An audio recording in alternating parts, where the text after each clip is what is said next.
এই ভরা বর্ষায় ইলিশ মাছ খাওয়ার মজাই আলাদা। আর তার মধ্যে যদি হয় বেগুন দিয়ে ইলিশ মাছের পাতলা ঝোল। বেগুন দিয়ে ইলিশ মাছের এই পাতলা ঝোলটা খেতে ভীষণ ভালো হয়।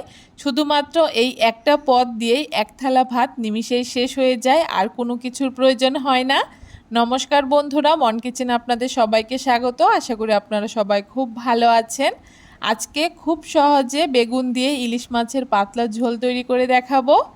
তার জন্য এখানে আমি 4 পিস ইলিশ মাছ নিয়ে নিয়েছি। মাছটাকে আগে থেকে খুব ভালো করে ধুয়ে নিয়েছি। এখন মাছের মধ্যে পরিমাণ মতো নুন আর হলুদ দিয়ে খুব ভালো করে মাছের গায়ে নুন হলুদটাকে মাখিয়ে নিচ্ছি।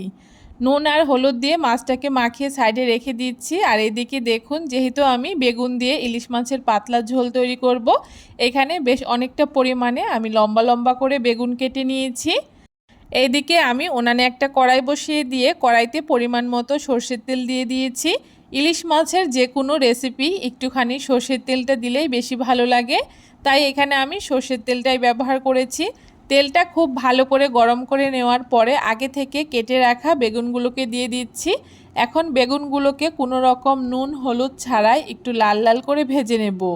এখানে যদি আমি নুন দিয়ে বেগুনটাকে ভাজি, সেক্ষেত্রে কিন্তু বেগুনটা অনেকটাই নরম হয়ে যাবে। তাই নুন ছাড়াই এখানে আমি বেগুনটাকে খুব ভালো করে লাল লাল করে ভেজে নিয়েছি। বেগুনটা খুব ভালো করে ভাজা হয়ে গেছে। এখন খুব ভালো করে তেল ঝরিয়ে বেগুনটাকে তুলে নিচ্ছি। সবগুলো বেগুন আমি তেল ঝরিয়ে তুলে নিয়েছি। এখন ওই তেলের মধ্যে নুন হলুদ মাখিয়ে রাখা ইলিশ মাছগুলোকে হালকা করে একটুখানি ভেজে নেব। মাছগুলোকে খুব বেশি ভাজা যাবে না, একটু হালকা করে ভেজে নিতে হবে।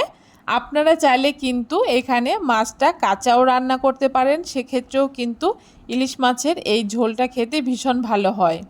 এখানে কিন্তু মাছগুলোকে আমরা খুব বেশি কড়া করে ভাজবো না। তেলের মধ্যে মাছগুলোকে ছেড়ে দেওয়ার পরে একটুখানি উল্টে পাল্টে নিলেই কিন্তু মাছগুলো খুব ভালো করে ভাজা হয়ে যাবে। খুব বেশি ভাজা করে মাছটাকে রান্না করলে সেক্ষেত্রে কিন্তু মাছটা খেতে ভালো লাগবে না। মাছটাকে দেখুন একদম হালকা করে ভেজে নিয়েছি। এখন এক এক করে মাছগুলোকে আমি তুলে নিচ্ছি। এখন ওই তেলের মধ্যেই আমি ফোড়নে দিয়ে দিচ্ছি কিছুটা কালো জিরে আর 4-5টা চেরা কাঁচা লঙ্কা।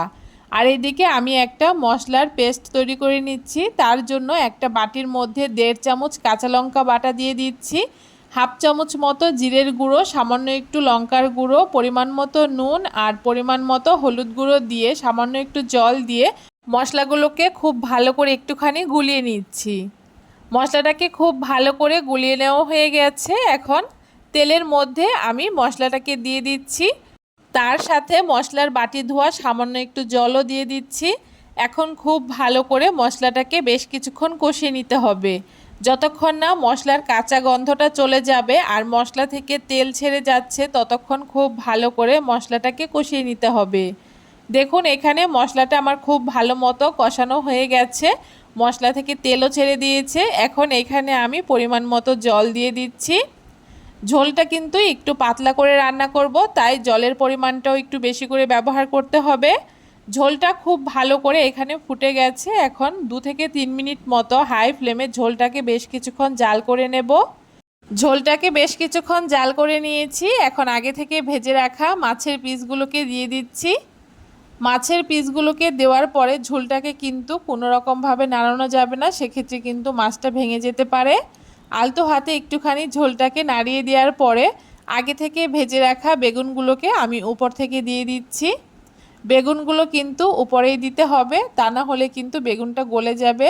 বেগুনটা দেওয়ার পরে খুব ভালো করে মিডিয়াম আঁচে আবারও 5 মিনিট মতো ঝোলটাকে জাল করে নেব। এতে কিন্তু বেগুনের ভেতরে খুব সুন্দর ঝোলটা ঢুকে যাবে আর বেগুনগুলো খেতেও বেশ ভালো লাগবে। উপর থেকে আবারও 2 থেকে 3টে চেরা কাঁচা লঙ্কা দিয়ে দিচ্ছি।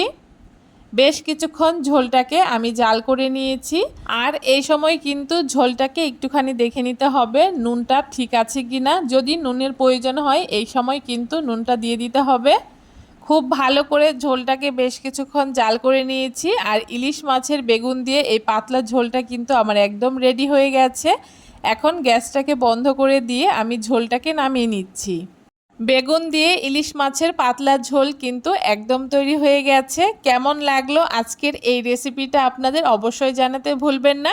ভিডিওটা ভালো লাগলে সবার সাথে শেয়ার করে দেবেন।